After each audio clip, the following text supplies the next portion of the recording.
தம்பி எப்படி இருக்கிற? அண்ணா நான் நலமாக இருக்கிறேன். நீங்க எப்படி இருக்கிறீங்க? நல்லா இருக்கேன்பா. அயல்நாடு சென்றீங்களே, பட்டப்படிப்பு அனுப்பி எப்படி படிச்சு முடிச்சீங்க? அண்ணா நானும் அயல்நாடு சென்றேன். அனைத்து பட்டப்படிப்பும் வெகு சிரமம் முடிச்சிருந்தா.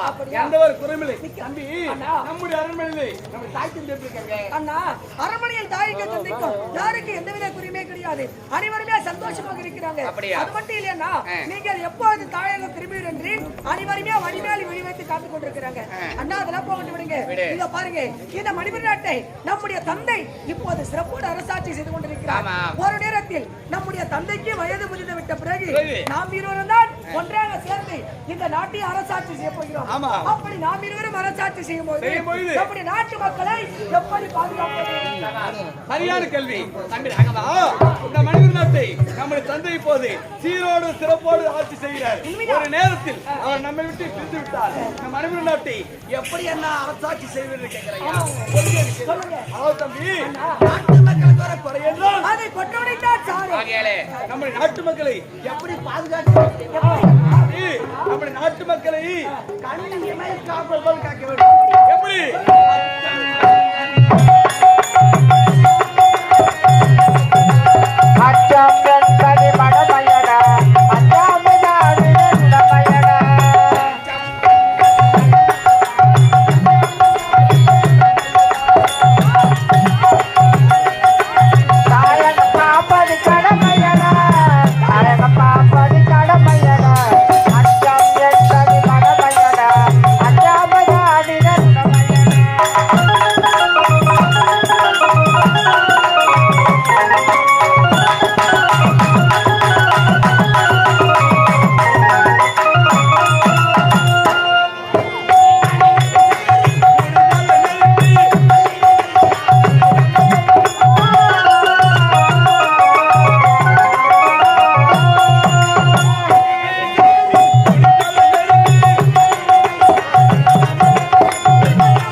ஏனென்றால் தம்பி நம்ம இப்படி விளையாடி பல ஆண்டுகளானது, நீண்ட நாட்கள் உருவாடி விட்டது.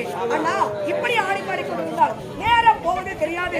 உங்களுக்காக அரண்மனையில் தாய் தந்தை இருவருமே காத்துக் கொண்டிருக்கிறாங்க. புறப்பட்டு தம்பி.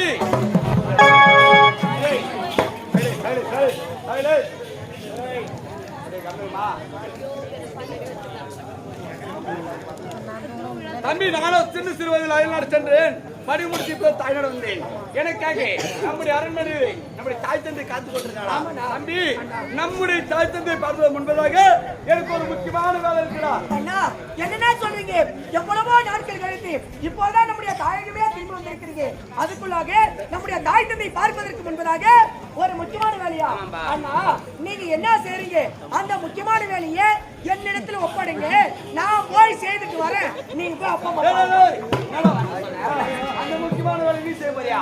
அதான் சொல்லுங்க பெரிய பழமொழி என்னன்னு, தம்பியுடையான் படைக்கு அஞ்சான். தம்பி ஒரு முக்கியமான வேலை சொன்னோன்னே, அண்ணா அந்த முக்கியமான வேலையை நான் செய்ய நீ முன் வரையா? தம்பி அந்த முக்கியமான வேலையை தம்பி நீ செய்தா நல்லா இருக்காது. அண்ணன் நாங்க செய்யணும். என்னடா வார்த்தை பேசுறீங்க? ஏதோ ஒரு முக்கியமான வேலையை சொல்லிட்டீங்க. அதுவும் தம்பி நான் செய்ய நல்லா இருக்காது, அண்ணன் நீங்க செய்தா மட்டும் நல்லா இருக்கும்.